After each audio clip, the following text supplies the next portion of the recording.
this up because my memory is like a sieve at the moment. So for those of you who don't know me, I'm Victoria. Welcome everyone.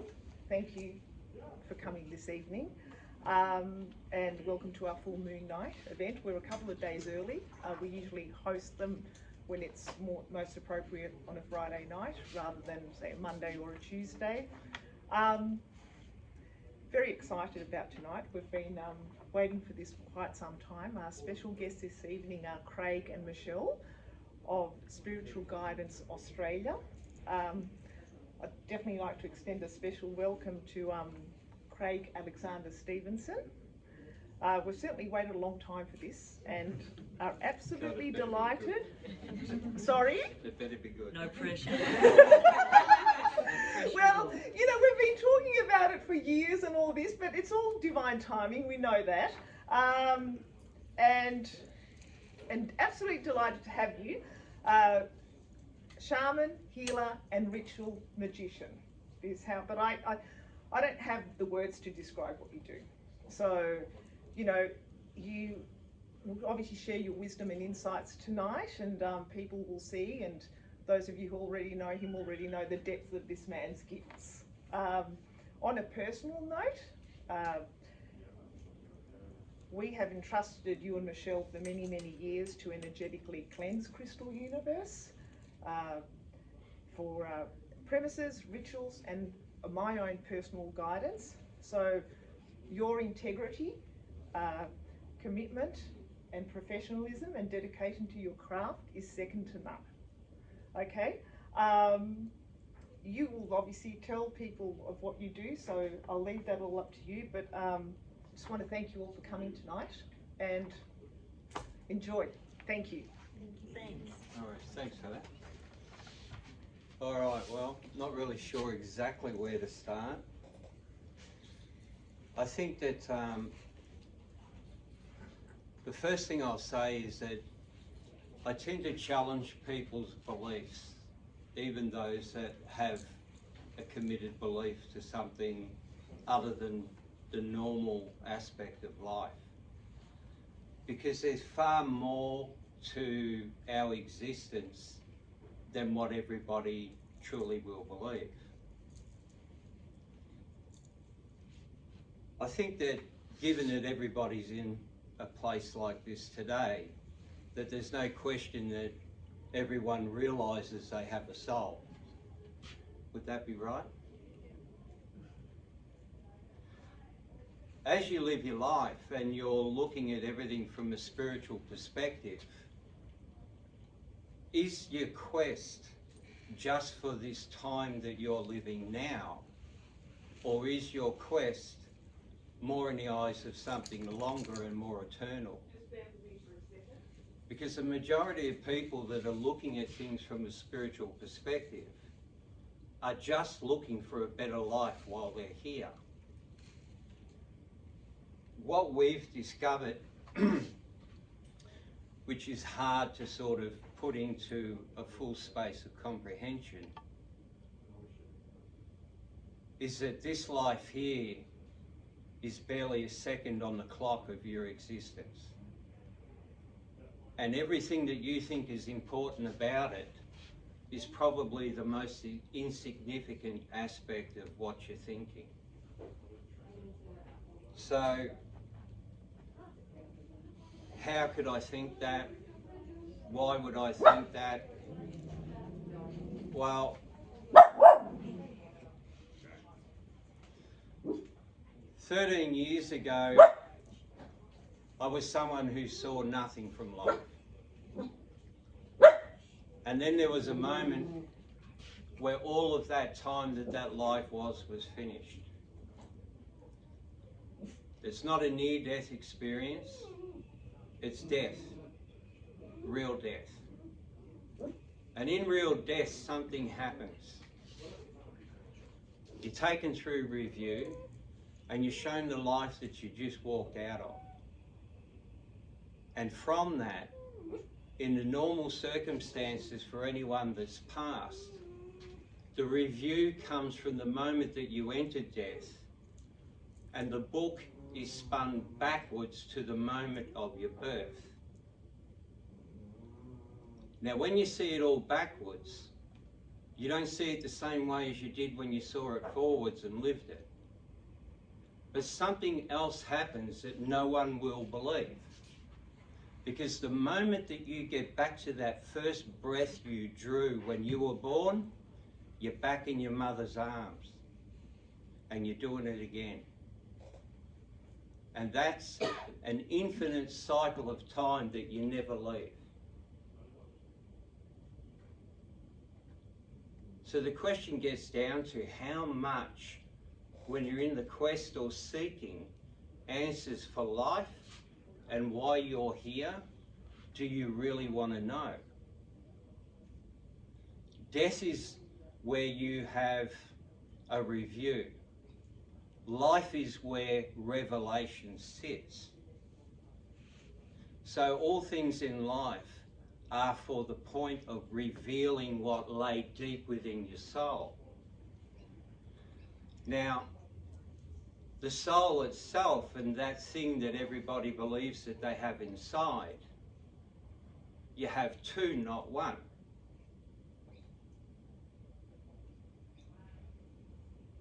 Now, with this other soul, it was born long before the soul you think you have arrived into time and existence. It's much older and it's seen a lot more. It was born from the very moment of creation, through the fire of creation. And it travelled through time and existence for over 13.7 billion years so that you could enjoy your life now. Now imagine that that soul couldn't live like a divine human being.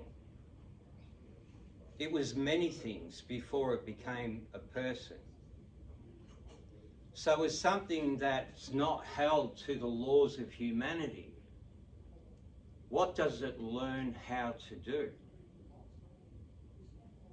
It has to fight, it has to kill, it has to do everything it possibly can to survive.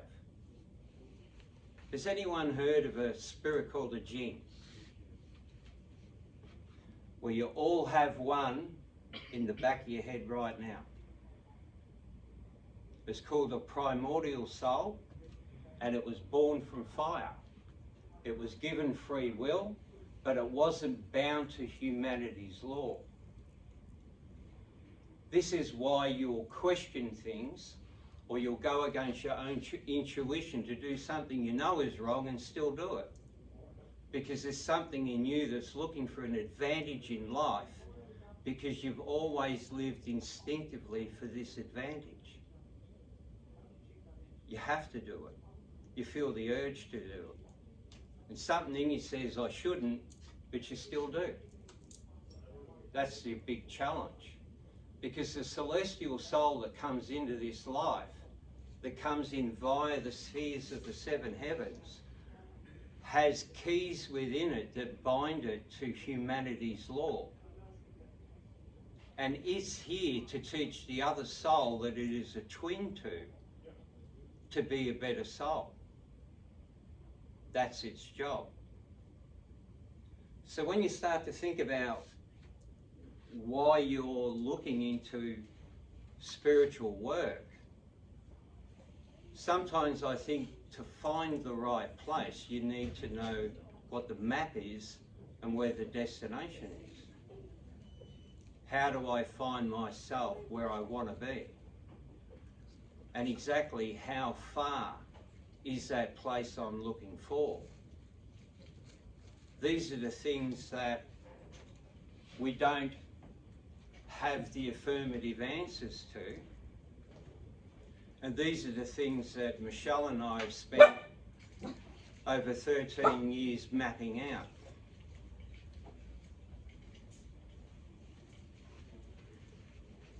So I thought I'd start with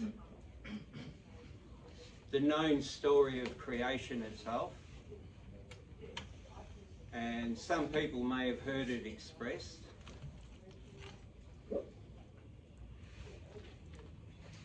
but it'll sort of be said in the way that I would say it.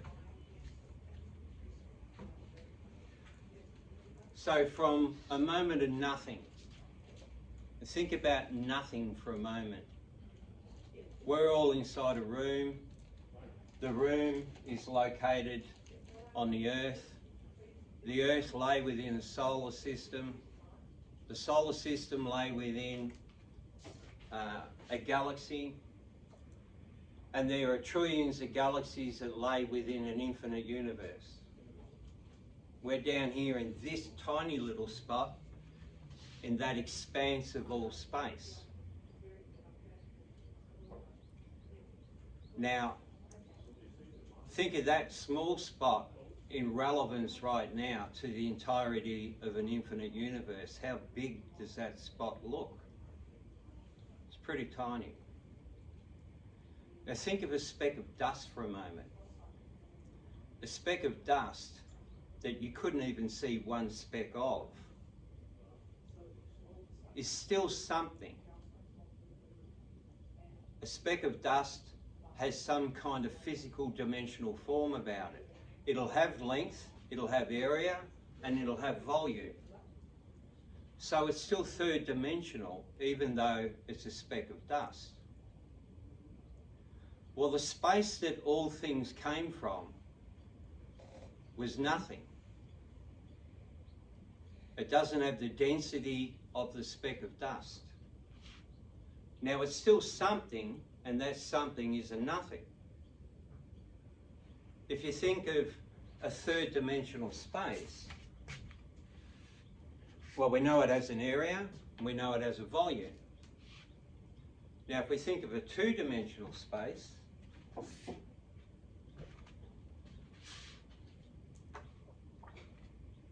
it's just a flat area.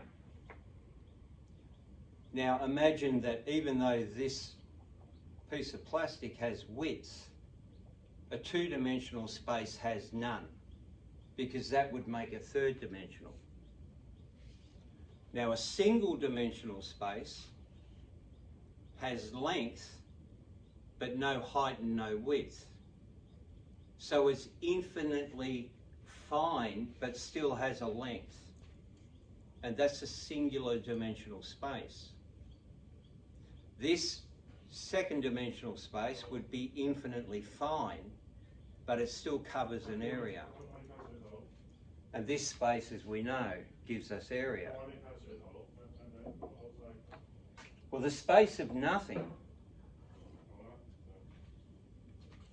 you could imagine the single dimensional thread, but on the very end of it, chop it off where it's infinitely small in that tiny piece.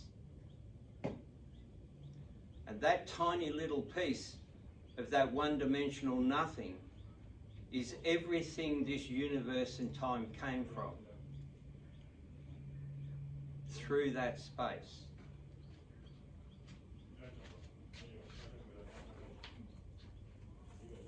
So,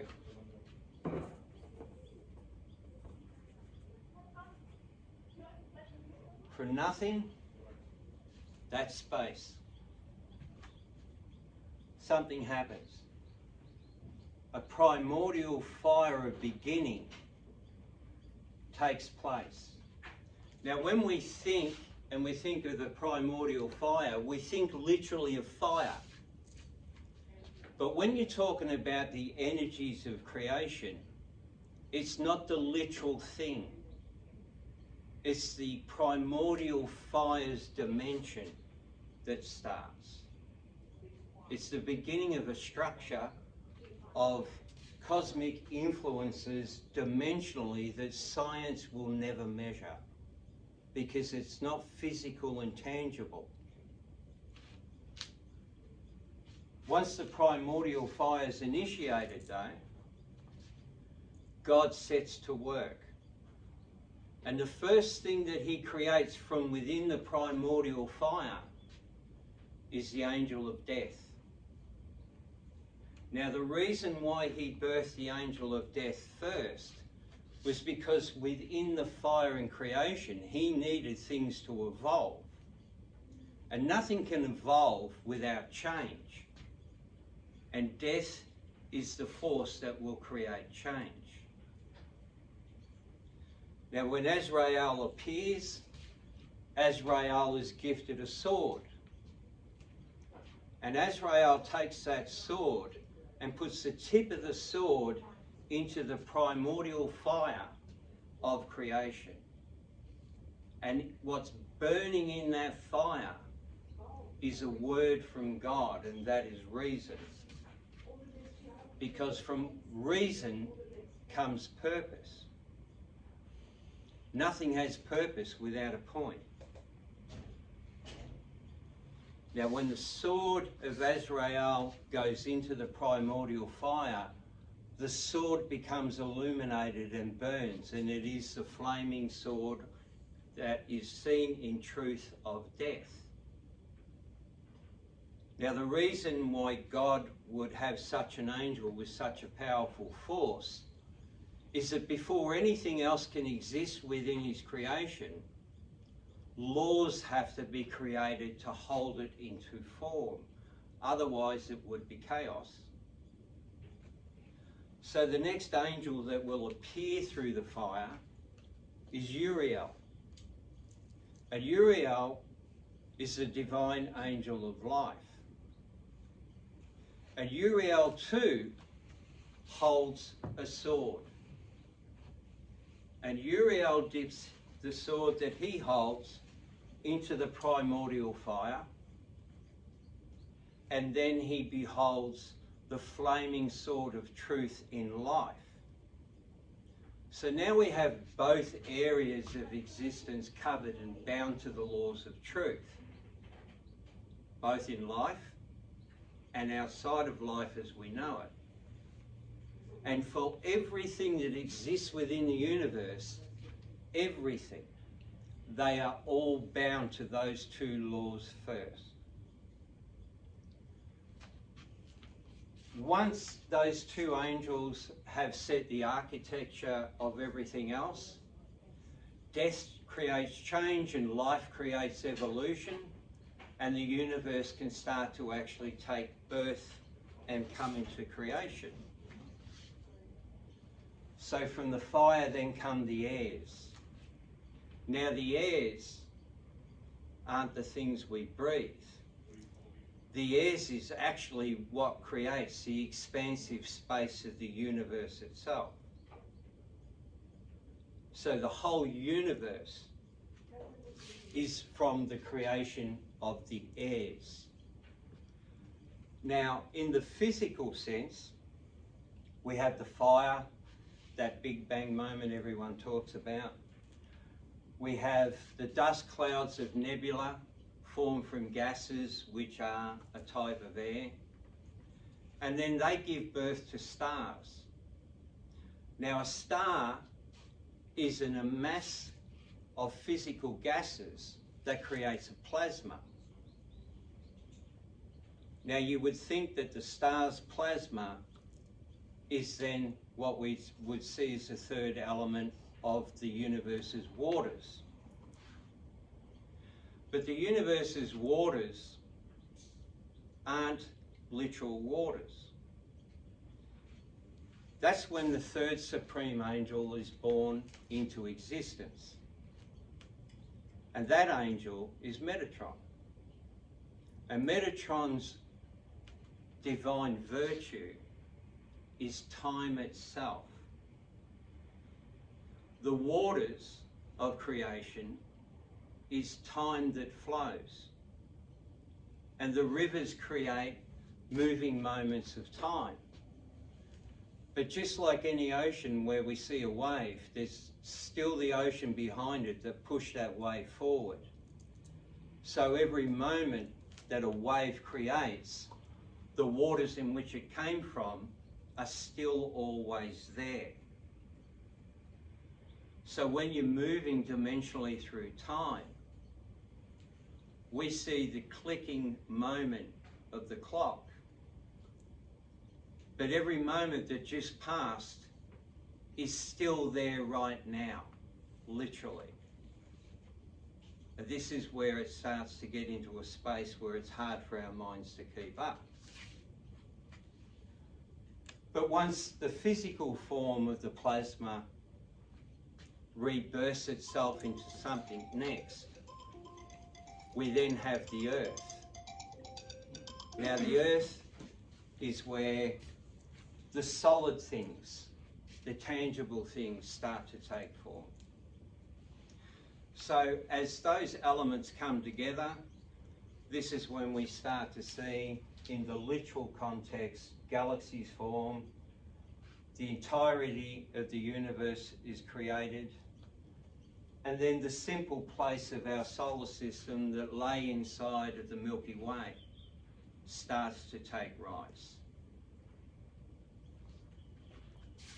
Our Earth is born something around 4.6 billion years ago, and that's the first time your primordial soul gets to set foot on solid ground. 4.6 billion years ago, your primordial jinn soul that was born from fire travelled through all of this creation to land and live inside a volcano. All it knows is hell. It hasn't had a moment rest yet. But as the earth starts to cool, it creates a mantle. Now, formation of something true and physical has taken place. Then the earth starts to cool and we have an ocean. And that's the first time the primordial soul feels some cool air. Now, the atmosphere of the earth is not breathable. It's methane, it's still hell. But cool water or a cool planet for the spirit of that soul to live within is paradise. And then we get to the point in time where we have a real earth that, let's say, is what we sort of understand it to be today. So,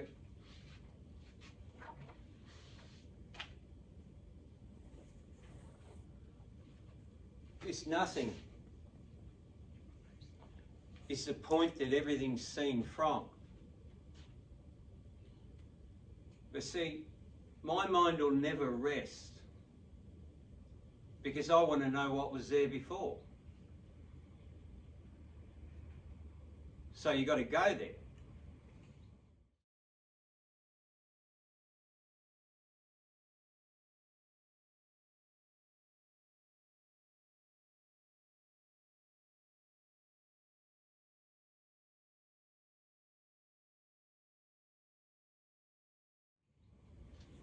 And death is the only way to get there.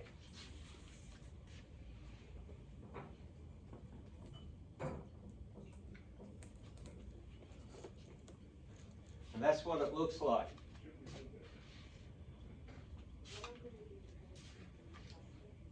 This huge crystalline dimensional form is the pillar of God's reason. Now, in that place, existence isn't yet. This is the moment before existence that anyone can fathom.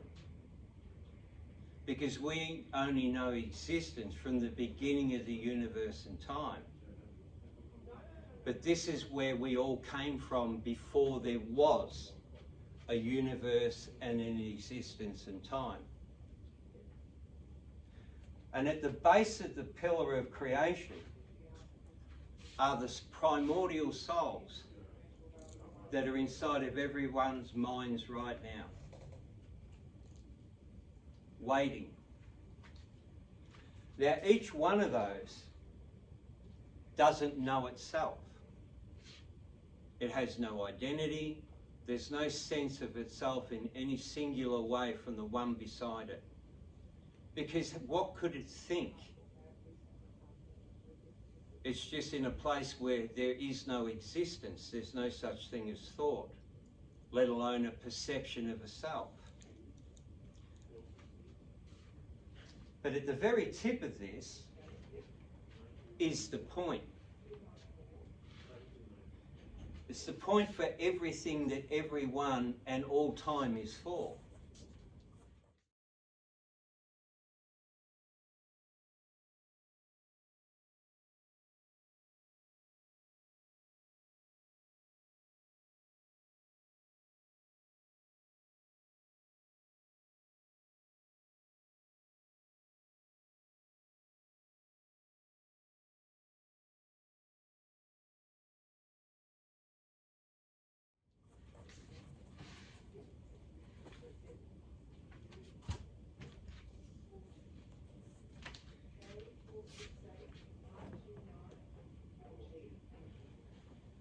There's the nothing, and there's the pillar. There you go. There's the fire of creation from the pillar. Now above that, I've just put one of the souls that move through the fire of creation, so you can realise where your primordial jinn soul, your twin flame, has come from. Now you've got to remember, at this moment, there's nothing. There's the beginning of a dawning universe. There's no heaven, and there are no people. They're still 13.7 billion years away in time. So your celestial soul isn't even an idea just yet. Everything that you are, that you think you're living for in a heaven, at this point, is still 13.7 billion years away along the path of all creation. And that soul, that primordial soul that you have, is the thing that moves all time and creation to a point where we could be all standing here in flesh today. That's the job it's done. But it's never once seen a heaven. And it moves through all the various stages and the early dawning earth.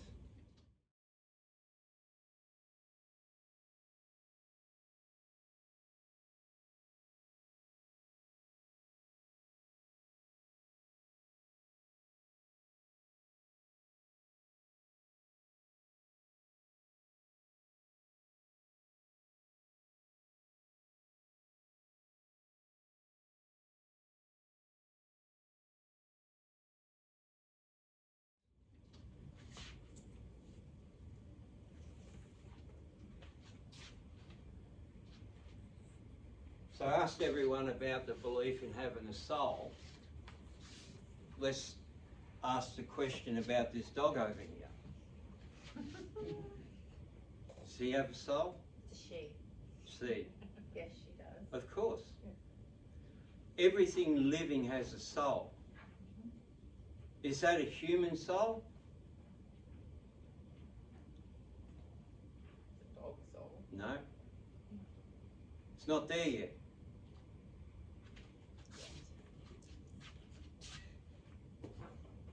But for all things that were life first had a soul. And it's the nature of that soul that we all need to sort of wrap our minds around. We all know ourselves as people and all believe we have a soul, and most people with a soul don't even think they've got that. So the first of life that spontaneously came to be on the earth was about 3.5 billion years ago. And they were just single cellular organisms, but they're living things. And they have a soul. And every one of those living souls eventually incarnates to become something else over time. Now, for a single cellular organism, what's its job? Just to exist, nothing else. It needs to reproduce and somehow keep moving forward. There's a reason behind it because it was born from reason. Something's pushing it. It needs to evolve. The next point in time, as time shifts forward, the single cellular organism has evolved into something more multicellular.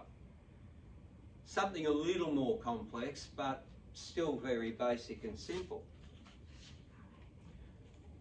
Over here, a little bit further down the road of time, is something called a stromatolite. Now, stromatolites are still alive today. And I say alive even though they're a rock. Because those rocks breathe oxygen into this planet's atmosphere, like a plant would. They take things from their environment and photosynthesize just as a plant would, but at the same time, they breathe in bad gases and produce oxygen. And they were the first things that did that before there were trees. And these souls that became these rocks, their job was to create an atmosphere around the earth that was breathable, so that life could move to its next point of evolution. That gave rise to a more oxygenated water, and more complex life within the seas starts to appear. And then it moves from the seas because some bright spark that was one of these early crustaceans went, you know, there's a border of this ocean we're in and you can walk on it. I'm sure you can. And then life learns to crawl out of the ocean and onto the land. Because there's an intelligence driving it the whole time, telling it to be something more than it is right now.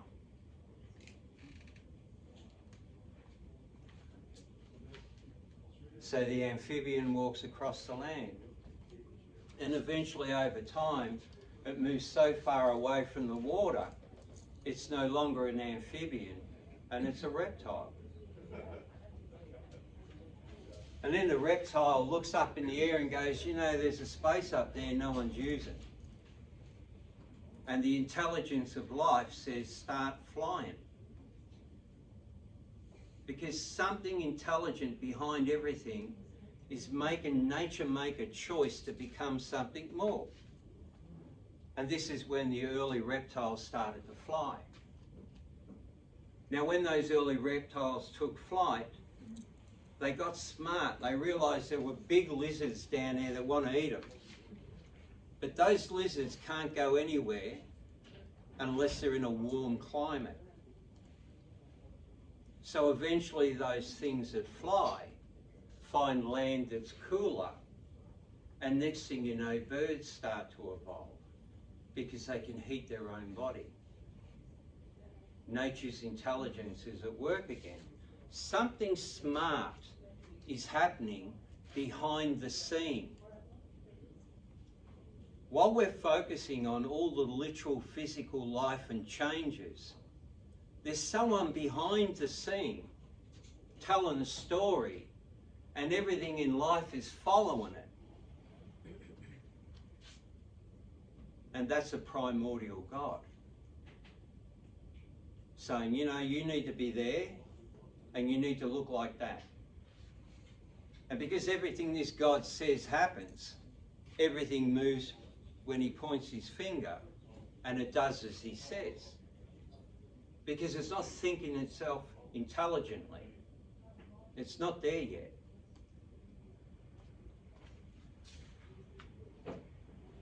Then from the feathered bird, of course, we have the onset of mammals.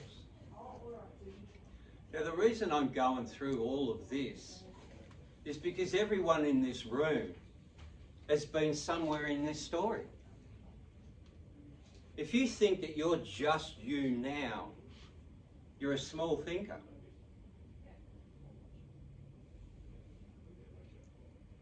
Who believes in incarnation?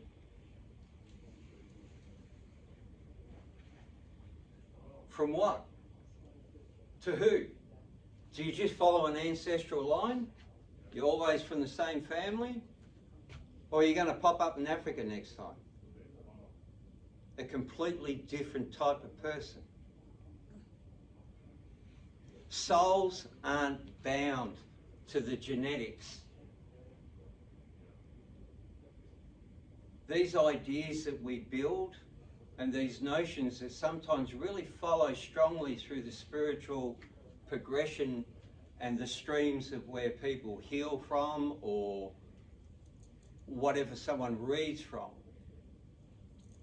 It's almost like we've only ever been the blood of our own family forever, when initially we were just a soul.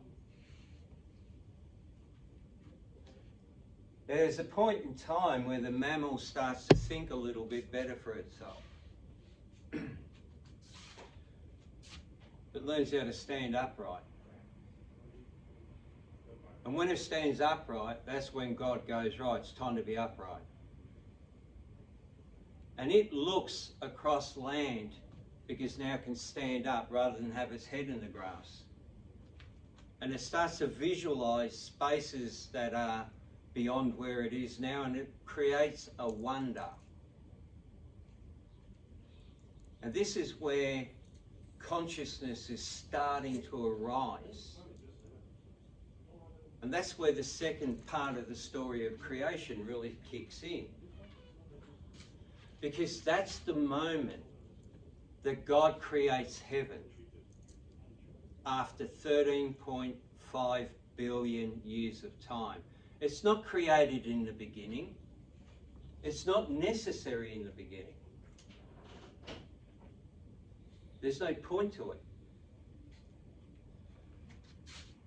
And the heavens are created like an island inside the universe. So it's fixed inside the universe itself, like Tasmania is detached from Australia. And there's a sea around it, and it's an actual island space, but inside the universe itself. And it's separated from the kingdom of the greatest God by an ocean that you can't cross. Now you can stand right on the edge of it, you can see God across it, and you know that the only way to get out of the universe and time itself is you need a goddamn bridge. Because there's this massive water that you cannot get through. Because you need to find yourself back somewhere. And the celestial soul that crosses back into the heavens at the end of life, that spends very momentary times in heaven in truth, it's the thing that thinks it wants to get to God. But it has this primordial twin that it leaves behind at death. The primordial twin doesn't leave the body when you die. You die, your celestial soul is taken to the heavens. Your primordial twin stays in the body for another 3 days. And then the shepherd of the underworld of death, Azazel, comes to the dead body at the 3-day period and goes, right, it's time for you to get back to your cage. And takes that soul to hell, the other part of you. And it can't take it to heaven because it's instinctively learnt over 13.7 billion years to do nothing but kill and survive, to fight and to challenge, because that's what it was given reason to do. Otherwise, we wouldn't be living in flesh today. If a celestial soul of love and light was born as a single cellular organism, would it eat its brother? It can't. It can only love it. It wouldn't last a moment. It needs to be able to have the skill to become something more, not just love everything and trust it. That's why the primordial soul was birthed first into existence. This jinn that everybody sees as an infernal thing is the reason why you have a life today. As a person, a chance. And we ignore it. We don't even believe we have it. We see it as an infernal demon. We don't even see it as something nice. And the funny thing is, while we look for our eyes and believe in religion and everything that tells us never to look into hell, we're not looking for the bit of us that's going to get us out of the hell of time we're stuck in. Because it is the key to your ascension.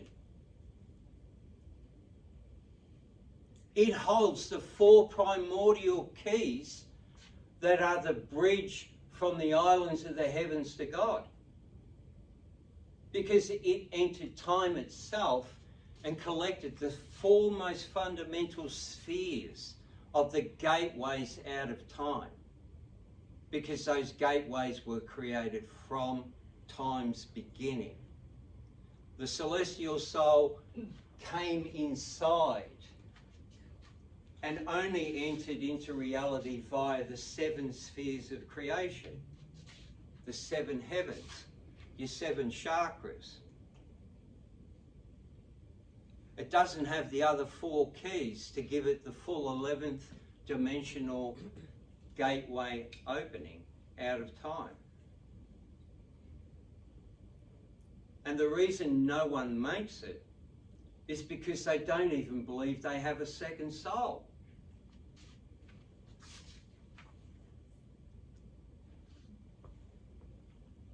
That's a hell of a long walk.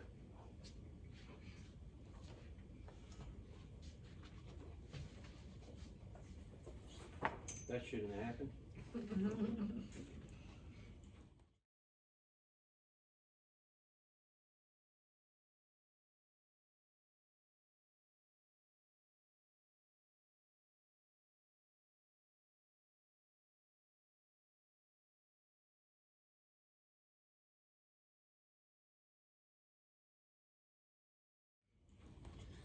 We can't open that yet.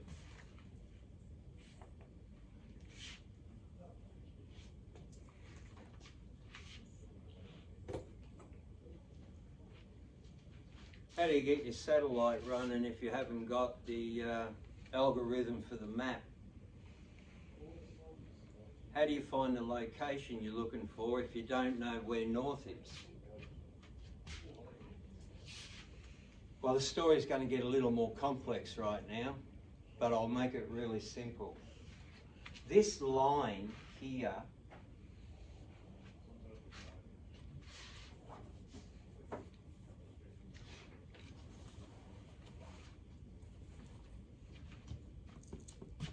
is here. This line is the moment of creation and time.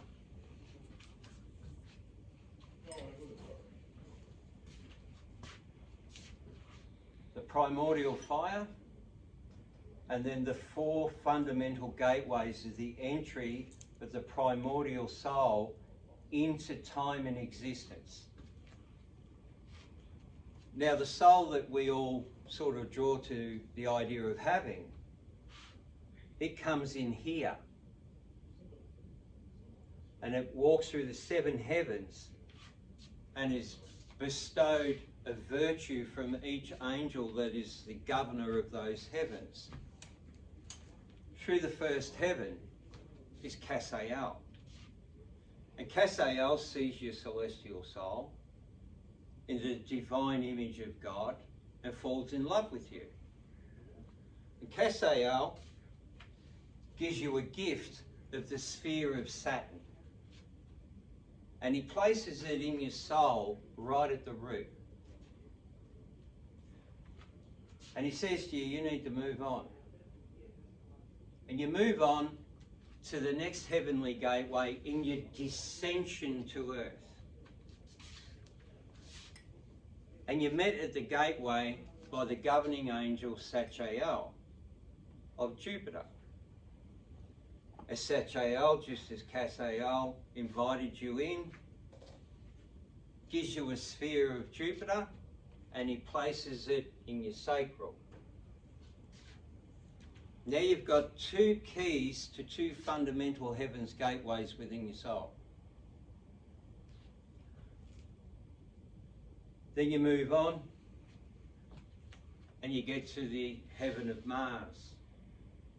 And you're met there by Samael. And Samael, just as the other angels did, hands you the sphere of Mars. And he pops it just above the sacral. Now this isn't the solar. It's in between. Then he throws you out because he's a busy man, he's always fighting war. And he sends you off to Michael, to the heaven of the sun. And Michael gives you the sphere of the gateways of the heaven of the sun. And he places that in to your divine will of your solar. Then you move to the next point.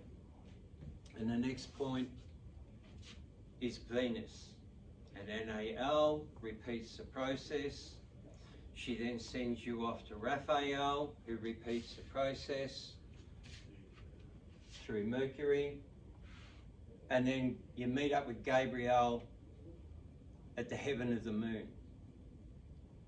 And Gabriel puts the last sphere within the mind itself, the heaven of the moon. And then Gabriel says, righto, you need to head down there onto that big blue ball beneath our feet.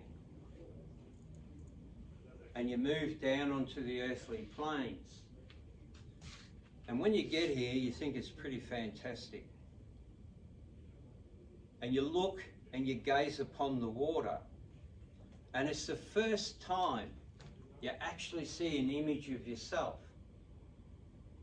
But when you see that image, all you see is the image of the God and Creator himself within yourself. And you realize that you are a clean soul with the divine virtues that God has created in the human form.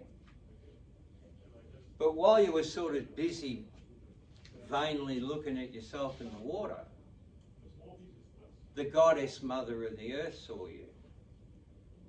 And she falls in love with you the moment she sees you there. And what she does is she sees the image of you and she forms you out of clay. And you see the image that she created and you fall in love with it. So your soul enters the clay and next thing you know, you're in the dimension of earth and born. Now that is the story of creation that's always been told. And it's a true story. I have no doubt about that. Because I consciously lived the experience of it from death. When I died at age 44, I spent a lot of time gone before I come back. And when I was gone, I was outside of time. And I was sat down and I was given the future. And in that future, I was to discover all meaning and reason. And from that I realised why I was given life to live again.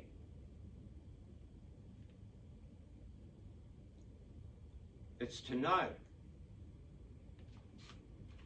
not just a belief.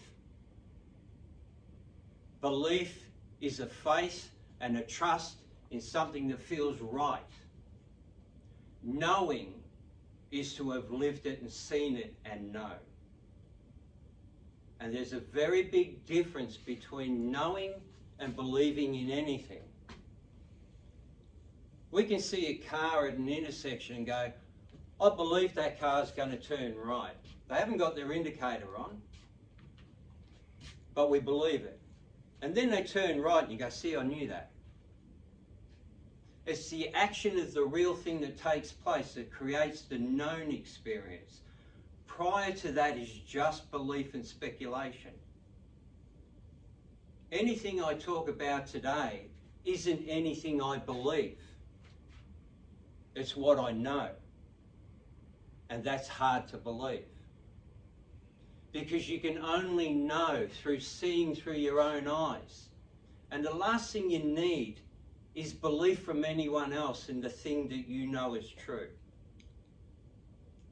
We waste our time trying to convince anyone of anything.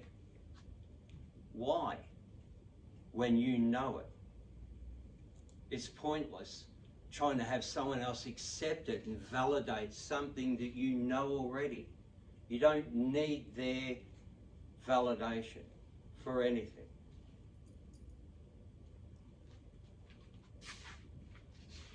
So, this is where it starts to get a bit more challenging.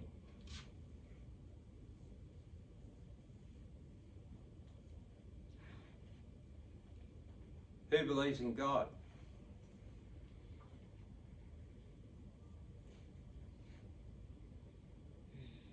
Who believes in Satan?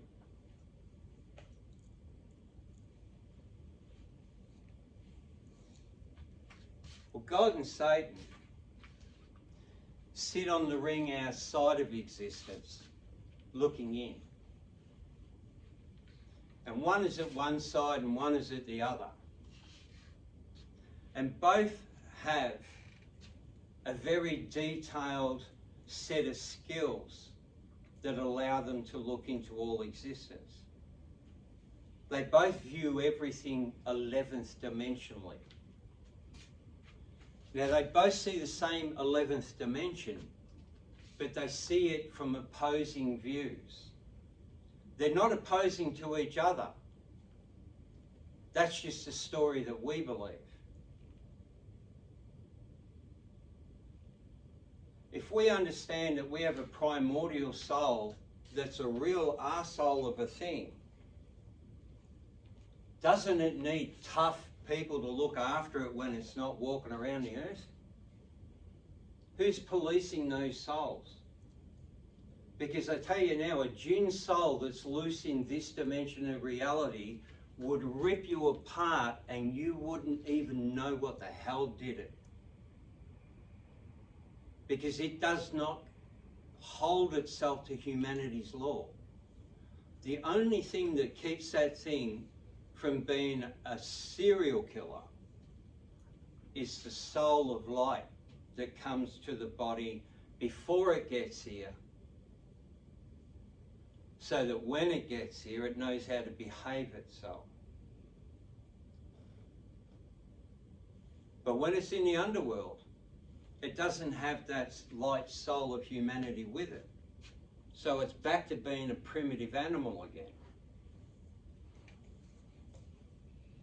And it wants to bring hell to everything, because that's all it knows. Satan's job is to keep that thing from misbehaving.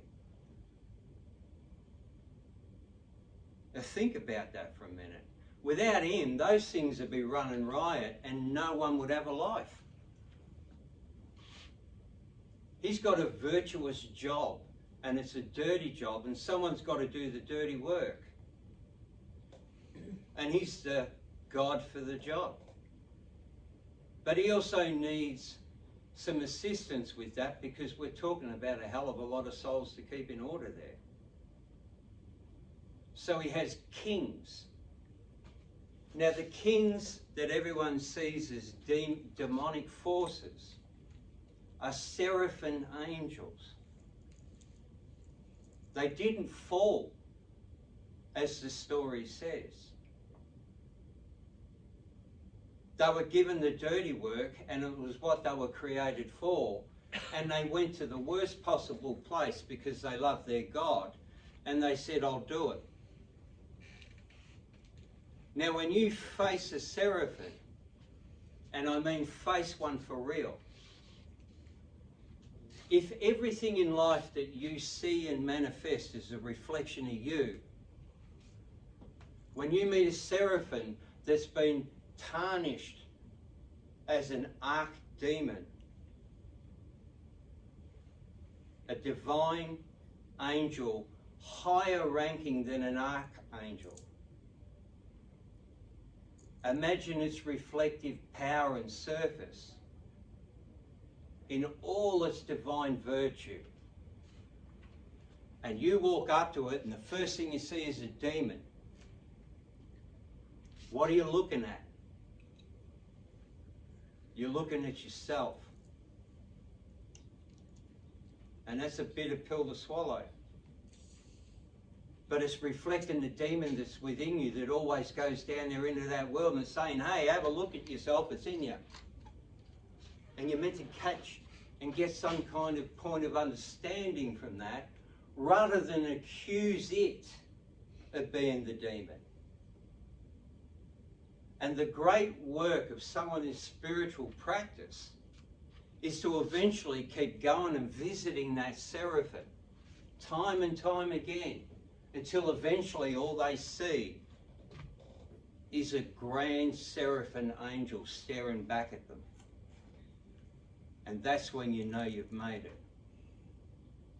Because there's nothing left of the demon within you reflected. But that's a scary thing to take on.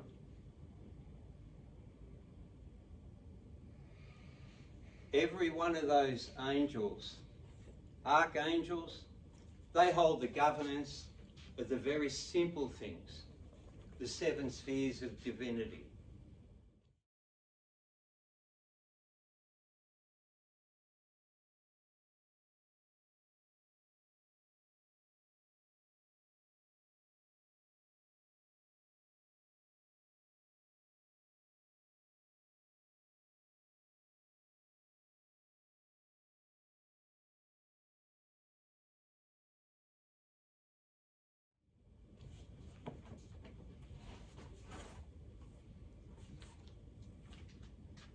But these here, each one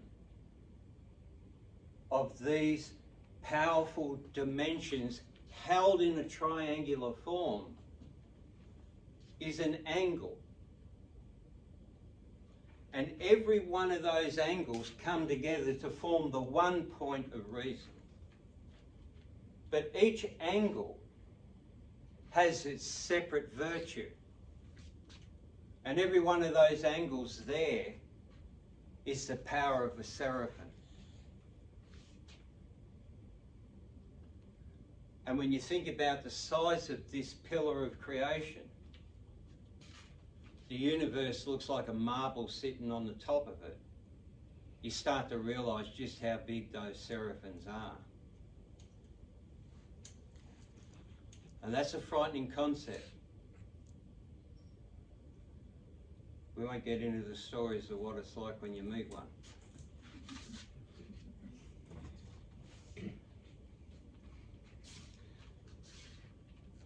So that's creation. That's death. Every dimensional force is held into place with pressure points and angles. That's why a corner of a room feels different to the middle of the room, because it's a focus point of an energy.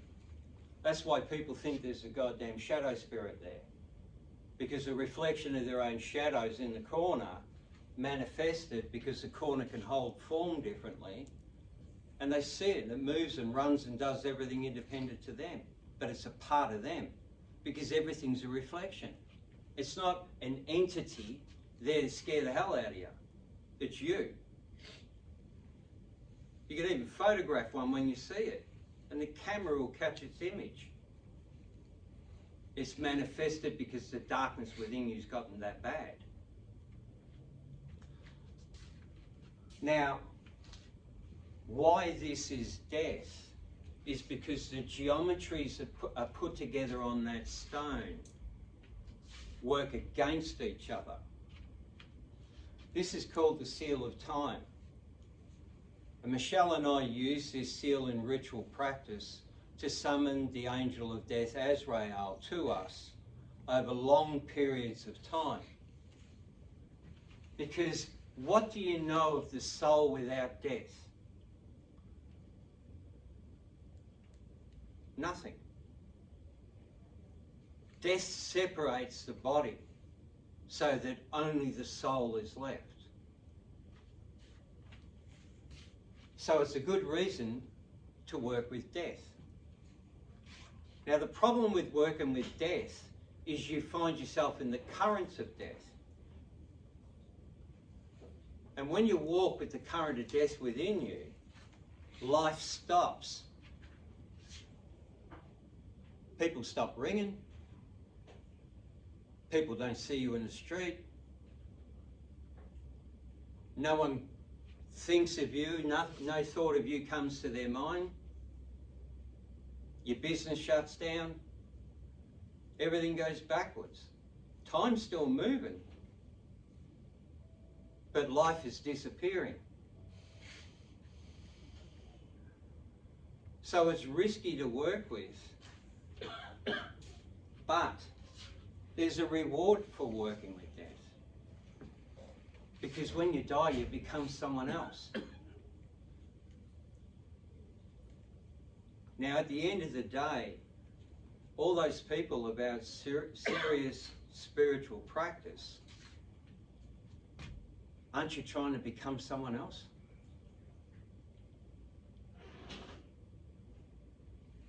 Then death is ultimately the answer, but it's not for everyone. The reason Metatron's cube sits in the center is because he represents time.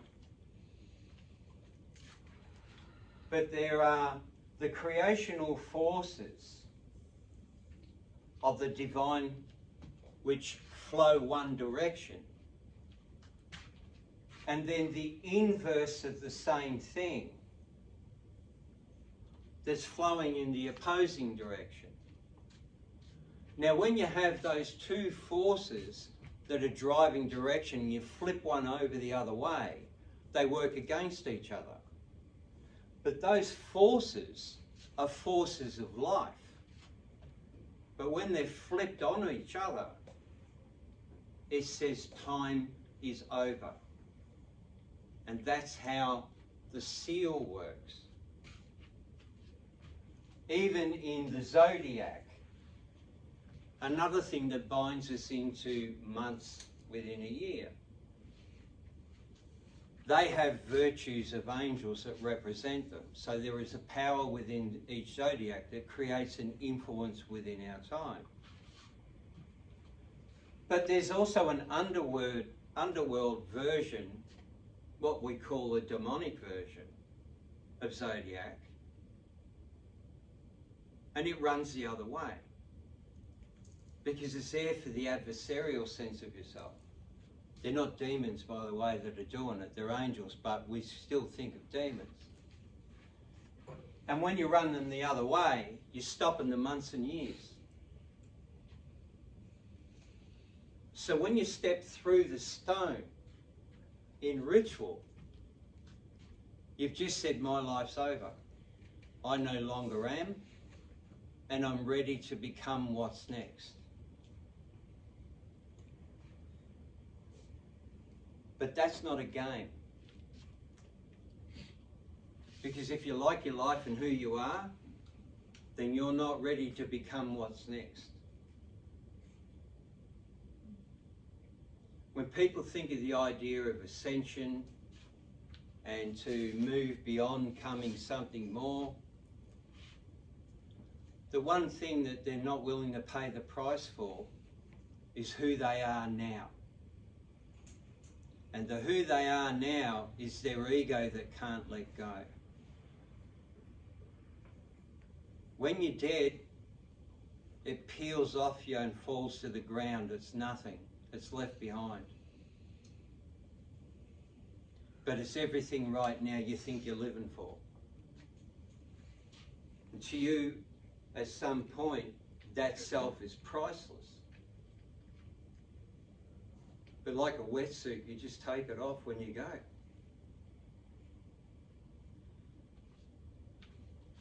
Now I'm going to cover that up because I can actually feel it working. And that wasn't meant to be the point.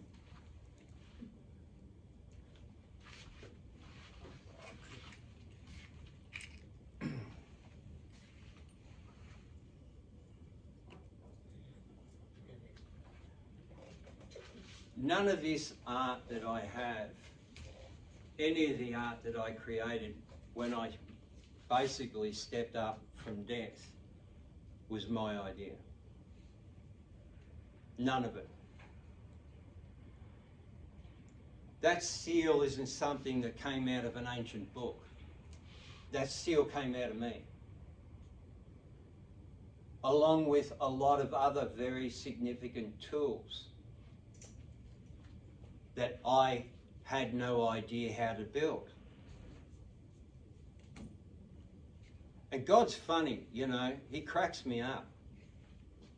Because he gets me to carve the stone. And I even form it like it's inside a pocket watch. And he says, call it the seal of time. So me, when I make it, and I think it's great, I don't know at the time it's going to take me to death. He don't want me to know that when I first use it. He wants me to think something else. He wants to bait me and encourage me to think it's something that's going to give me something really great. And the first time I use it, Azrael's looking me right in the face. Now, I know Azrael probably better than most people because I've physically died in this life 5 times. 4 of them through stupidity at age 19. The other one for no reason at 44. She came every time. And she spoke to me and said, not yet. Get back. Except the last one, where she took me all the way. But it was because of her, I needed to learn something via her. So when you think of death, we all know that that means your physical self has stopped. And where do you go? Afterlife. Another life. So you go from life here to life there. Where's death?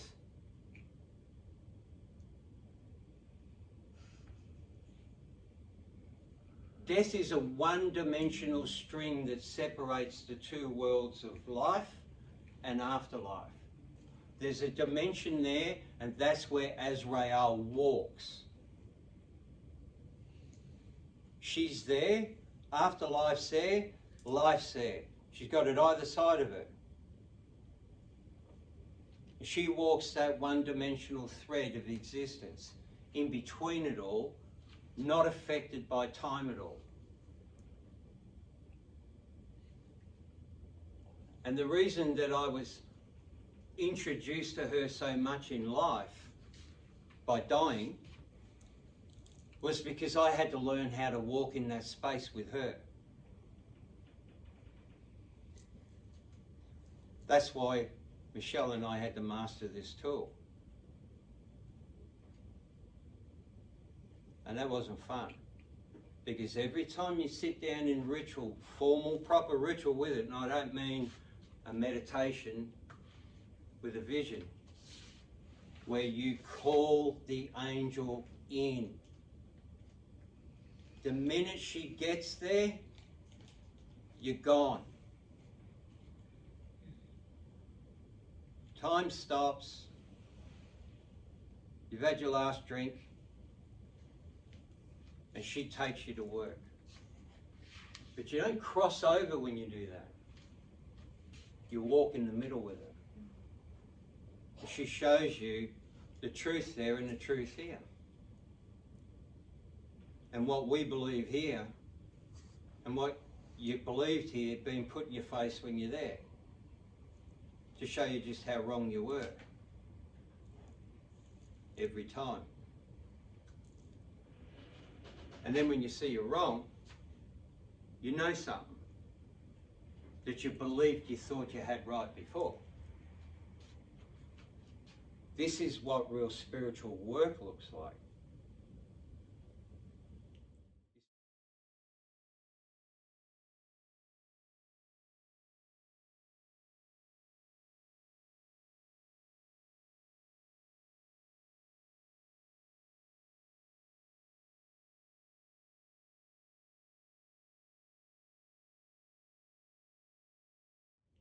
Is to learn and listen where normally you're the loudest voice in the room.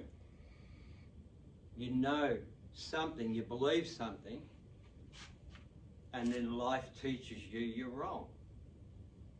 You judge someone, and then later on in life you find out you're exactly the same as them. And the reason you became the same as them is because you judged them first. When you judge someone first, you didn't consider the reason why they are the way they are. So you have to live and become that to find out just how that happens. Because truth is driving you to see reality the way that truth should. And in that you let your judgment go. It's pointless. It's a useless thing to use.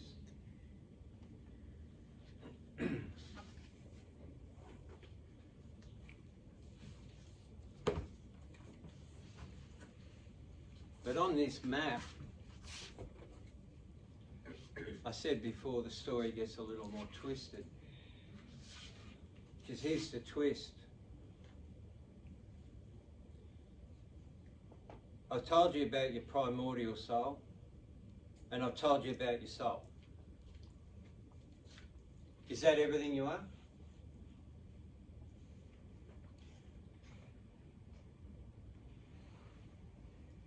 You know, God's got a wife. She's more than he is. She's nuts. She's something else. Less than a heartbeat with her is an eternity. Now, I'll tell you a story that you're not going to believe. You're not really going to believe much of what I've got to say today. That's okay. I don't need the belief. I know what I've lived. But here's something. You're a thread. A soul is not something that fills your body. A soul is a one-dimensional, 45-centimetre long cord. It looks like a one-dimensional string. That's your soul. And you got two, and they hate each other. Can't bring them together, but the job is to make that happen and have them married. That's the ultimate quest. But those two strings are everything you think you are.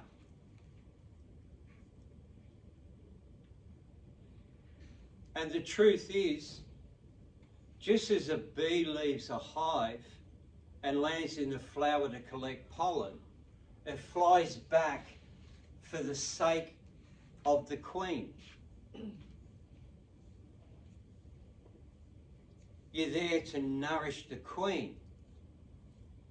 And the pollen is every experience in life you have that you learn something from.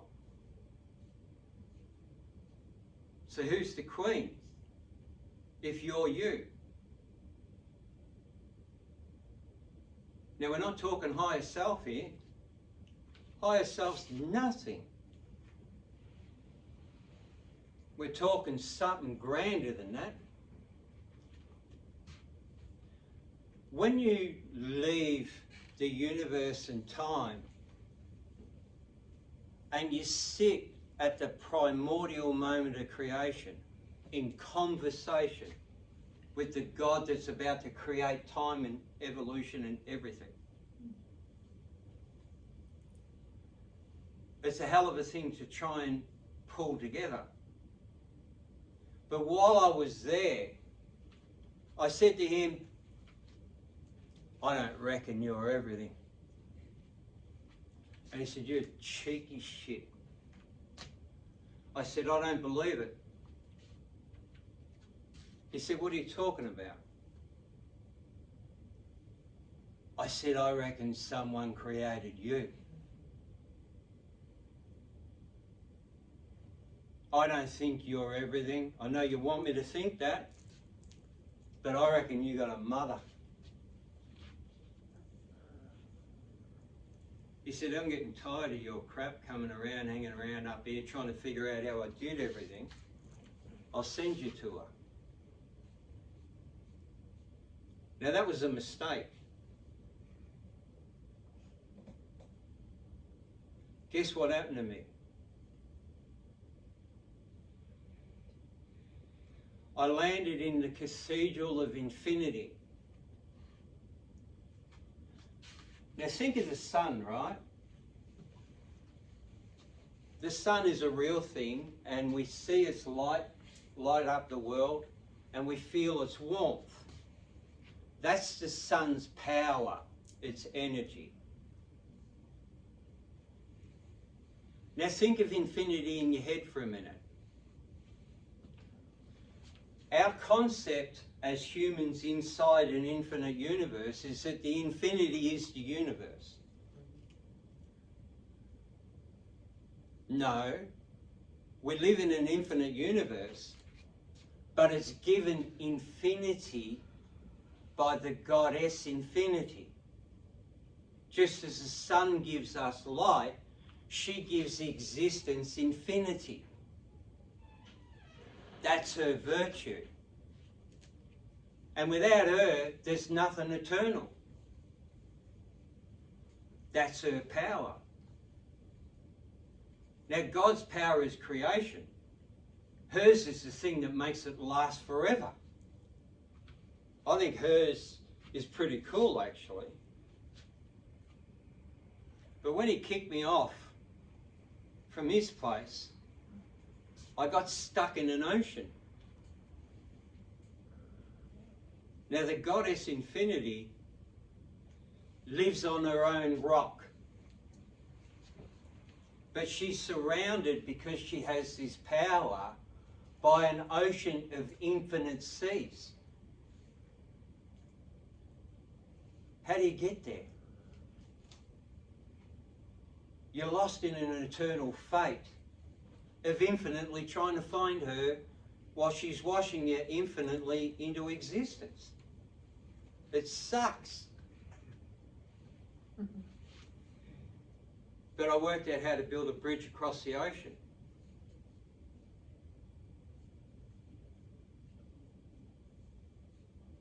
And one night, after I worked out the coordinates, just like I did for Des, I punched the coordinates into a rock that got me to her house. And when I arrived, I said, oh, Ma, shit. And she calls me another name and she says, what's wrong? I said, crap. I remember this moment. And she said, yes, you do. I said, shit, I'm in trouble. She said, no, you're not, it's all right. I said, yeah, but I know what you're going to do. And she said, yes, you do. I was age 55 when I found that cathedral. And when I came out of that ritual, I didn't. I stood up again in the body at age 44, literally, physically in time. Because time is always there. You never leave it. And she just kicked me back from what I used in time to find myself there. It's like I came in at this angle and she threw me back at that one. Outside of time itself, you view all time, it's all there. Your future and you in the future is already walking there now. You're just conscious of where you are. Your past self from 20 years ago is still there, while you're conscious of yourself here and now. And that's real. And I know it because she put me through it. When I woke up again in that body at 44, I went, Jesus Christ, I just did this. And I had to walk the 11 years again. And you know, when I got close to that night, I was aware of what I did the last time. We're not talking deja vu here. We're talking knowing exactly every second of it. But I had to take a chance because I needed a tomorrow after that. So I went back. I said, all right, Ma, I'm here. I remember. You put me back last time, remember? She goes, yep. I said, so, what's next? She said, you didn't understand enough. I said, oh, bullshit. Back I go.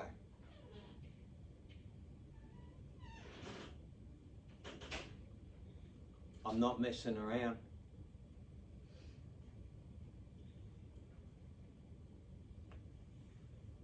That's real. And you know how you can know it's real for yourself? Everyone's going to say yes to this. You ever had deja vu? Why? Because you've been there in that point in time before. You always are.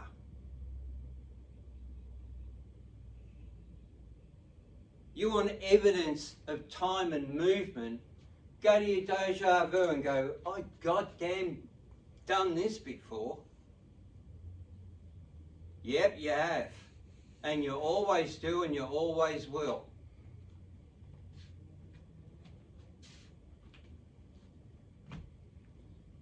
That's a lot to take. You want to be awake while it's going on. 12 times. That's 132 years consciously of the same 11 years. That's hell.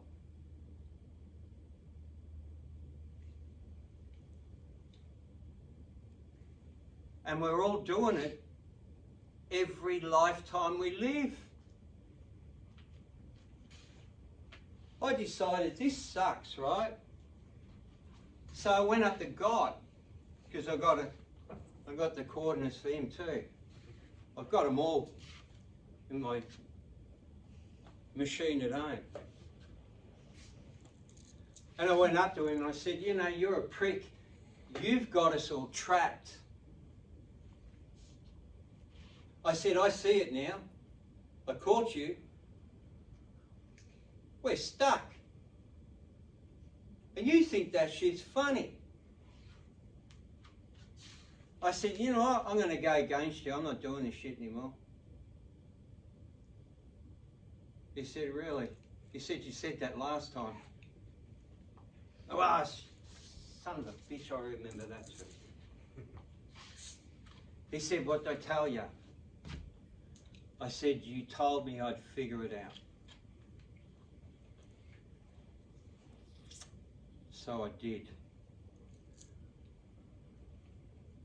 And after the 12th time of goddamn standing in front of the goddess infinity, I said, Ma, seriously, I'm tired now.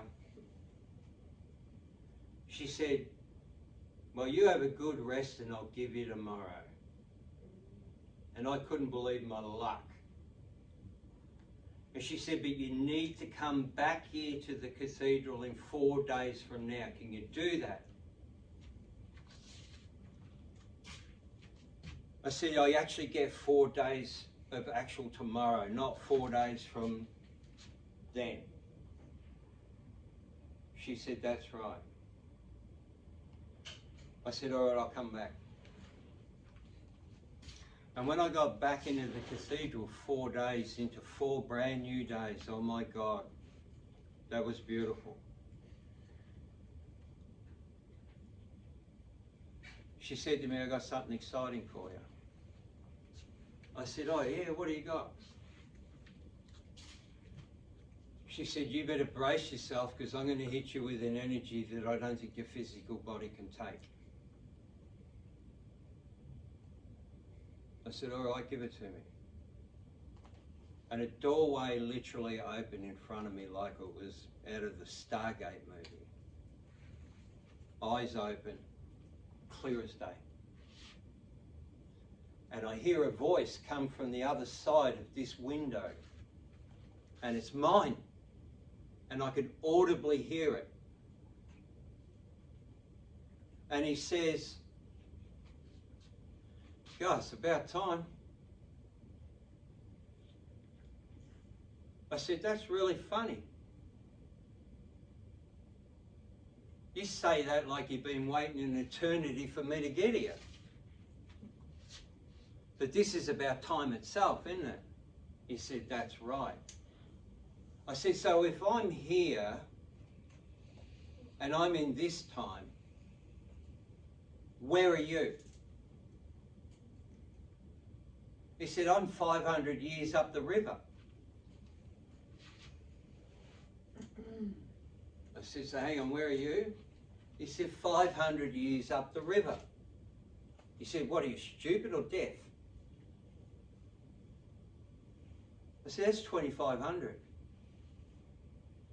He said, yeah, that's right. He said, you want to check it out here? It's great. I said, bullshit. It wasn't looking good when I'm here and now. He said, you know, he said, you wrote a book. I said, I haven't written a book. He said, no, but in my time you did. You just haven't done it yet. I went, all right. He said, and we have a dinner party and we put the book on the table and we all sit around and we read it to each other and we tell the stories of your life. I said, oh, really? Well, I got a book that even lasts that long. He said, well, we all read it and we all talk about the stories of your life. I went, okay. And he said, but here's a question for you. Are you really living it or are you just a story that I tell?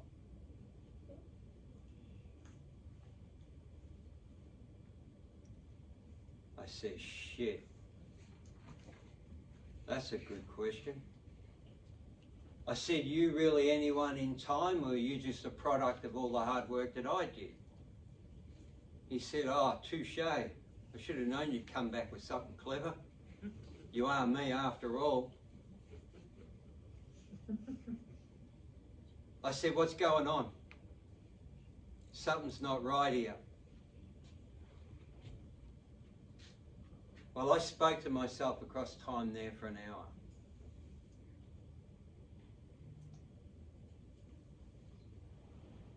Once it was finished, I sort of pulled back a bit, and Infinity said to me, you need to come back.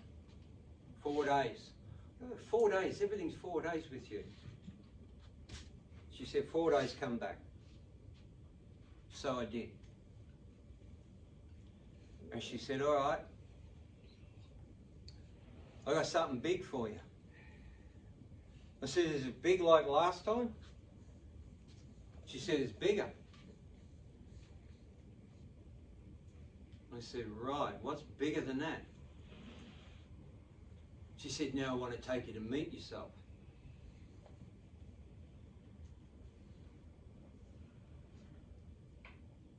I went, what the hell does that mean? Now imagine inside the Cathedral of Infinity, if you need something visual, think of a cave. And every crystal on the wall of that cave that's infinitely long and runs infinitely across itself, is a doorway into time. Every crystal is a singular doorway into time. And every one of those doorways into time has a guardian angel that stands outside of it to protect the time of that thing that's going on. Because down that crystal, spread into time and the universe, is someone's entire life playing out. And when you look through the crystal, you see them in their life, in their entire life, in the one moment, not just the moment they're in. Because you're in a place that's outside of time and you're looking down into the time. And that time is a one dimension of that person's existence. That's how gods look at us. They don't look at you now while you're moving. They just pull your story out and go, God, they cocked that up. Better fold that one up, put them back through it. See if they can fix it. But she takes me through this walk, through this place. I go, where the hell are we going? You could get lost in here. She said, oh, your joint's around the corner. I go, what's that mean? And I arrive at this place of all time of myself. And there is everything in every life I've ever been and ever done, like a museum. You lose nothing. Nothing. And I said, geez, that shit's pretty cool. You did all that? And she said, well, you did. I went, right. So she goes, come inside though and meet yourself. I went, all right. I still, you can't comprehend why you're there. I walk into this half dome looking like thing with clear dimensional windows like honeycomb all around it. And when you step inside and you look up through all of those windows, you see every life that yourself is living in all incarnates of time and existence, all at once in that moment from there.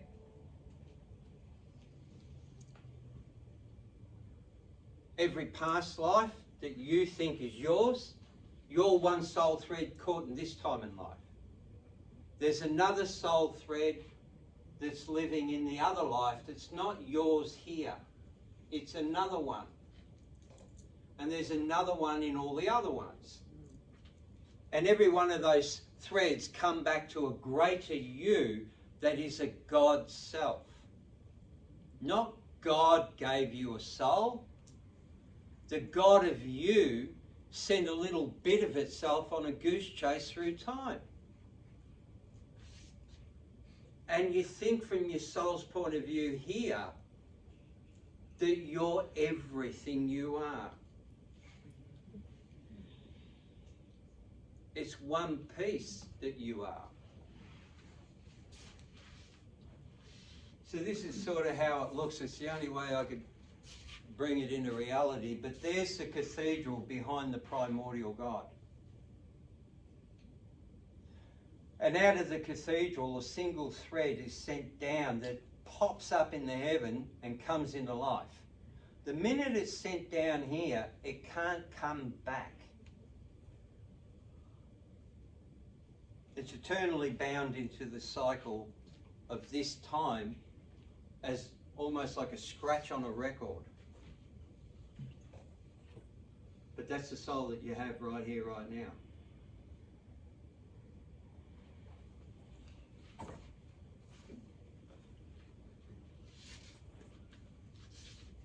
I like to bring the picture of things so that people can see that what it looks like.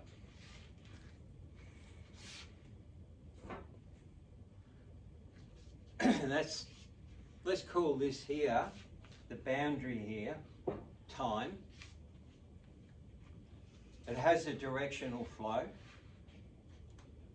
And let's call this, I don't know, let's just say it's a piece of 1,000 years. There's a life here, a life here, a life here, a life here, a life here, a life here, so on. This dotted line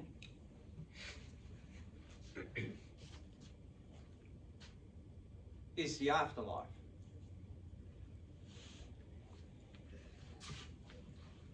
There's birth, there's death.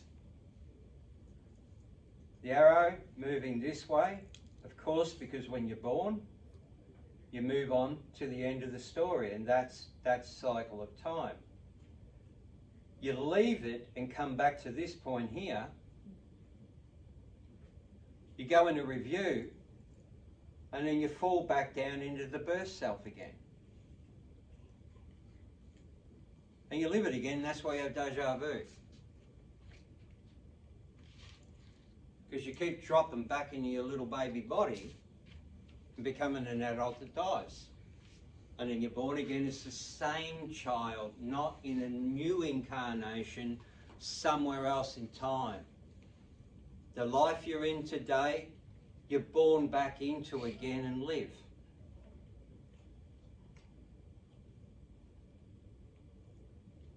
It's so hard to get your mind around it. The only clue that God ever gave you was deja vu.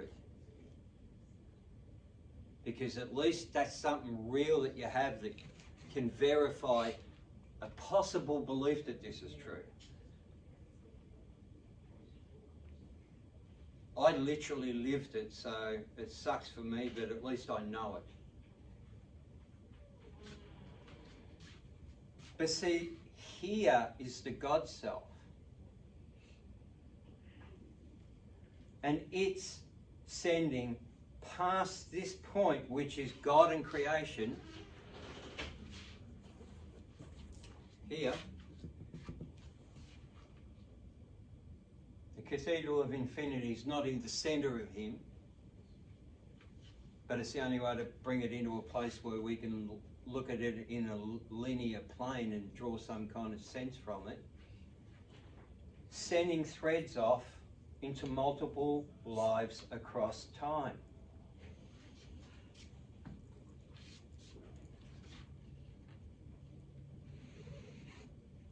So the God self's having a ball up there, sitting back watching Sky TV, and every episode that's playing is a life that's happened somewhere in time.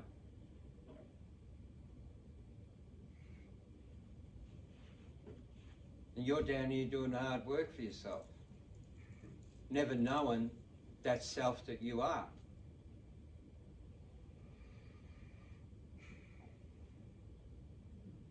People need to think of themselves in bigger ways. Open your mind a little, just a little bit further, and realise you're a hell of a lot more than you gave yourself credit for. For starters, I've already explained, you've lived 13.7 billion years in fire. It's no wonder so many souls get to a point in time in this reality and going, God, I'm tired of life now. I just want it to be over. I'm sick of it.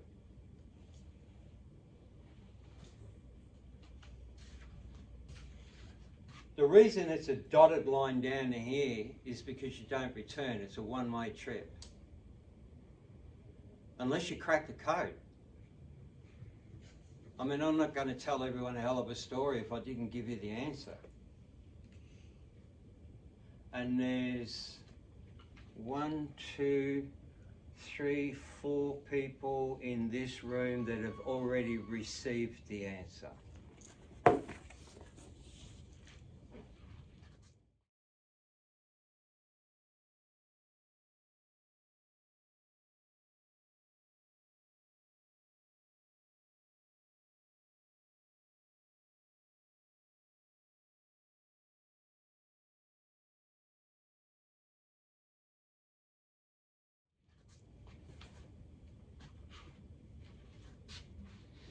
So that's just a simple one life dotted line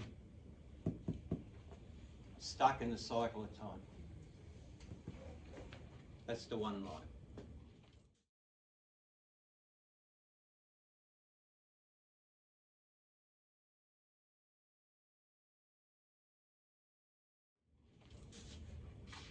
Across the vast time of many. And here's the good news. The way home.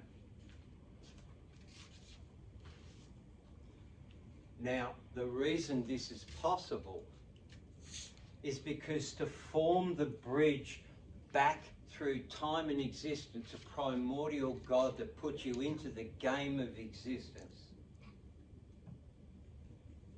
it's because that dark soul, that primordial gene self, has the keys that allow you across that ocean. There's the heaven's end. There's God and the existence and beginning of time. That heaven's end you never get out of because you didn't pick up the one important thing that mattered. The way out. This other soul that needs to be married to its twin. The primordial.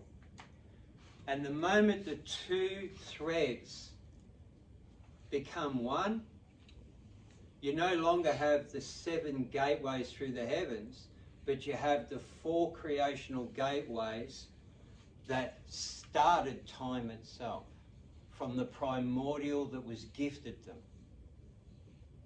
It wasn't given heavenly virtues, your celestial soul was. It was given the virtues of fire, air, water and earth, and that's it. But it's got them. And it completes the set. And when you've got the 11 gates open, you're able to comprehend and stand in the 11th dimension and view back into all time. And the cool thing is,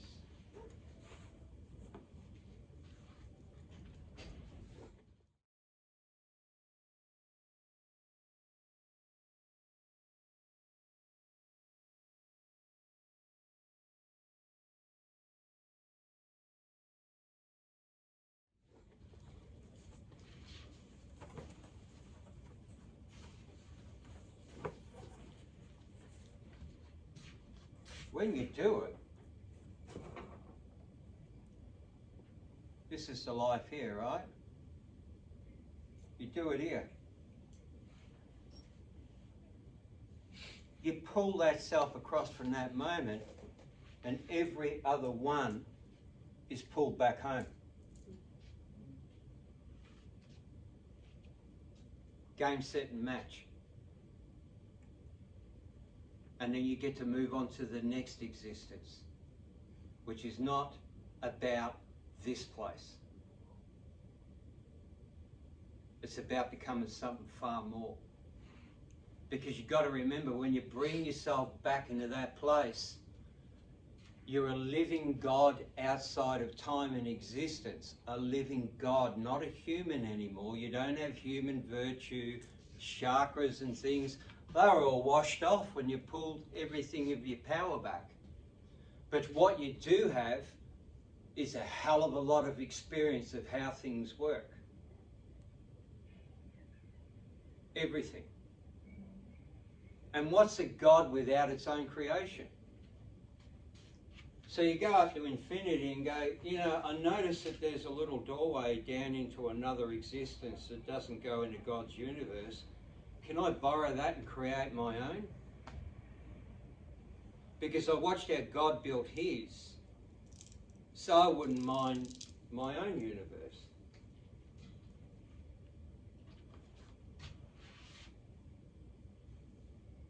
Isn't that worth thinking about? What would you create?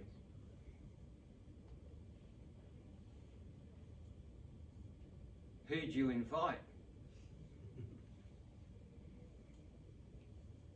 Because you know what? There had to be a reason for all of it for yourself, not just for God's reason. Didn't you want something? Or do you think that an ice cream and a cold beer is about the best you're going to see? Of course it's about more. I know I'm going to be either the greatest liar you've ever met in your life or someone who actually knows something.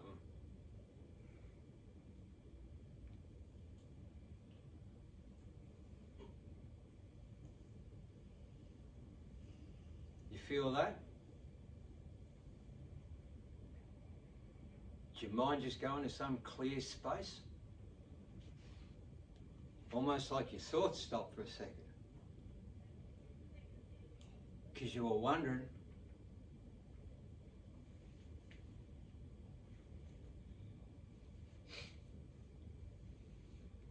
One, two, three, four, who have lived already through the first 12 months of that marriage. Ask them what their lives are like now as the things all flipped around.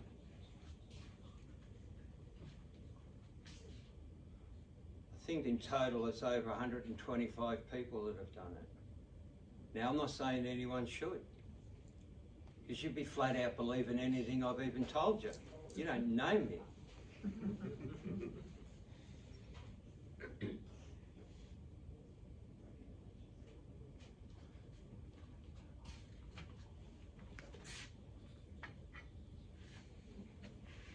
These oils,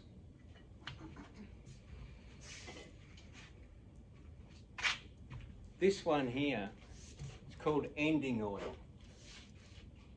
Now when you make an oil, you can just grab essential oils and put them together and create a concoction, grind some herbs and roots, pop them in there and think that you've made something. And you'll tell everyone, oh look, I created this oil of NaL and it's got rose oil in it and whatever, and it's all about love.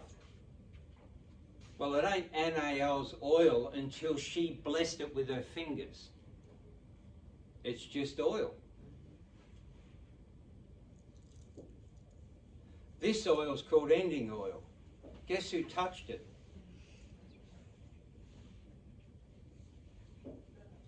The supreme angel of death, Azrael, blessed this oil.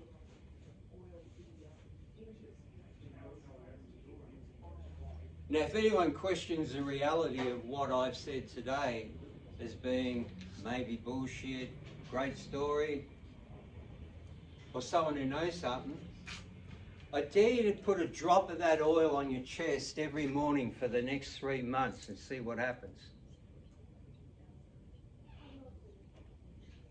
It'll check out whether you find a truth or not, because the first thing it's going to do is start to stop your life as you know it, because death does that.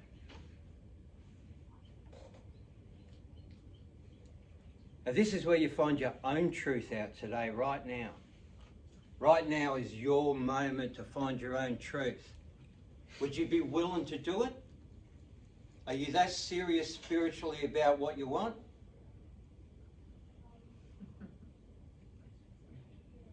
You want it?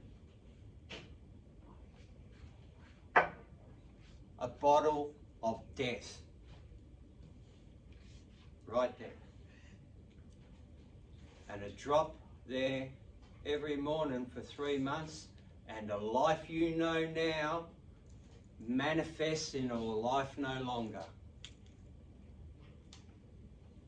And then you forget who you are, and everyone forgets that you are. And that'll be real. And it'll prove to you that death is real. You won't physically die, but what you are will. And then you'll find out who you are once that thing is out of the way. Now this is real dangerous shit. Because guess who touched that? And by the way, when you hand a bottle to one of those things to bless for, you do it like that. Because you don't want to get near them. And I do it in a big jar so I can get a lot. Guess who touched that? The Creator himself.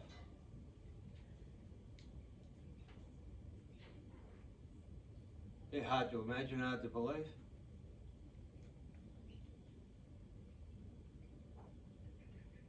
You want to stand in front of him. Every question about things you believe will disappear in a heartbeat. And you'll be humbled to know something. It's funny how people think that the interaction of an angel or a spirit is just some element of their mind. When you got one really there talking to you, and I mean one really there, everything that someone said about it being just an element of your mind, you're a fragmented part of the whole entire cosmos, is disappearing. It goes. That's just some crap that you believe that someone else said. The truth of that angel in front of you will change everything. And you'll have that moment to come back to when you start to question whether it's real again. Now this is a good oil. This is infinity oil. And she dipped her finger in that.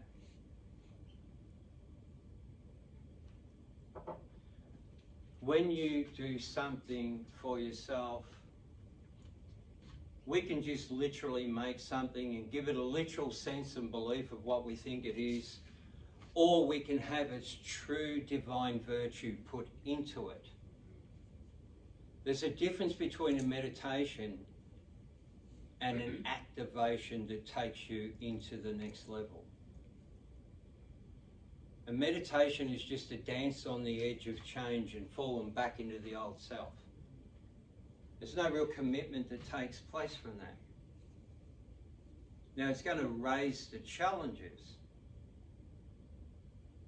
but everyone chases that nice light feeling off this way, where the real work is to turn around and get down in there and face them. So I've scared the hell out of everyone, I think, pretty much correctly tonight. Has anyone got any questions? I have. The place that you're talking about, where you could see everything, is that the place they call the Akashic Records? Or is that... No. No. The Akashic Records is just like a database, right? Yeah. You know, how people people visualize, they like to create something in their mind that a human can relate to, right? Yeah. I even had someone who's a client, who's a good, nice guy, but he said to me he used to be the librarian there. I said, okay. And the sense is that there's literally books that relate to your life, because we think of things in literal context. Imagine the only thing that I could say the Akashic looks like. Now it's funny, you know the flower of life, I don't know if there's any around. So you see the flower of life, right? Yeah. If you shift the view, because the flower of life is a two-dimensional impression. Yeah. But if you tilt it so that you can actually look at the points of the flowers in the middle, forget about the flowing aspect, look at the points of the flower in the middle, and you'll see something. And what you'll see is a cube. So off the two-dimensional flower, you'll see all these square blocks appear off it. Right? Now, in the other dimensional space, it's all two-dimensional, right? You can't store all these archives like that. in a dimension. It's all two-dimensional. But they unfold into a third-dimensional life and story. So when you look across the flower of life, if you actually look at the points in the middle of the flowers, you'll realise all the cubes that are formed. Now, when you actually go to inside of the universe, I see it as, not out there where I was talking about before, it looks like the inside of a place, a hub that drives the internet. There's all of these square-like blocks, and they're all stacked into bigger elements of lots of squares. And then they're stacked into storage blocks of bigger squares of lots of squares. And then you look down the rows, and they seem to go on forever, every which way. Because that's the records of everything in time and existence kept. Now imagine for a second, that's someone's life, recorded in the Akashic. Moments. Right? Moments of life. A record in time. If I pull that open in that person's life and time somewhere, I can step through it and be there in real life in that time. Because it's a door into time, and that's a block of all the doorways and moments of time. That's what the Akashic's for. See, when I went into the cathedral, Infinity just slid this goddamn slide of my time open and said, get the hell back through there. And then I had to walk forward through the block again. Come out? No, you're going back there. Until you understand everything. You're too stupid, you're not catching on. So the Akashic record, if you think of the flower of life as the best way, but it is in the universe. Because it's only the records for the universe and time. Everything else that's for the things that are not related to the universe and time. And in the universe, you've got to remember, is all the heavens. It's in there. It's not outside of it.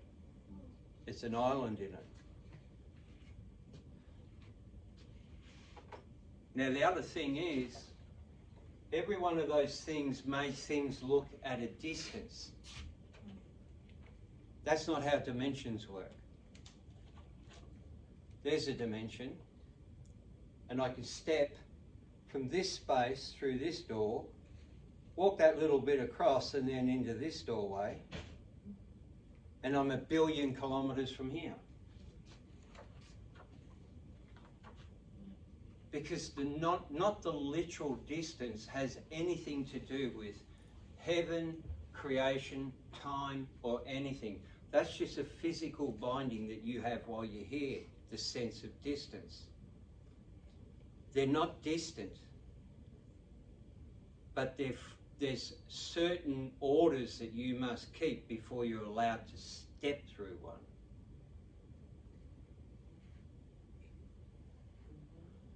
The moment someone dies, they aren't whisked off the earth, across the cosmos, outside of the universe to heaven.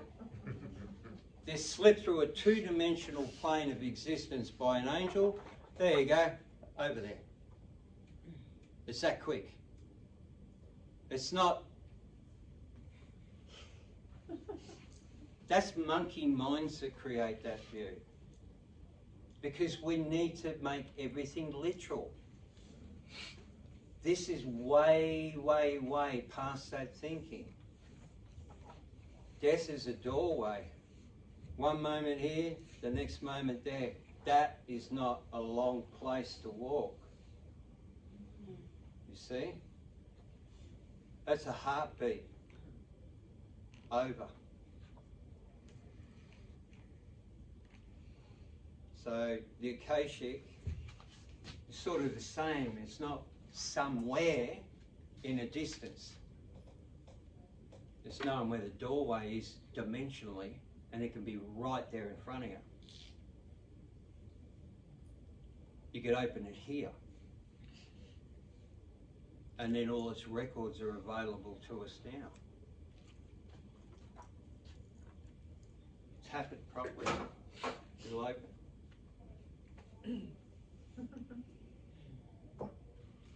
You know, if you can get the perception to a state where you're going, right, well, we're not talking across space for a moment. Everything seems a little more enriched, doesn't it?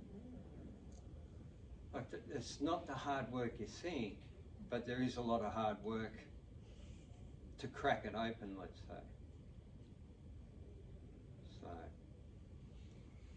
any other questions?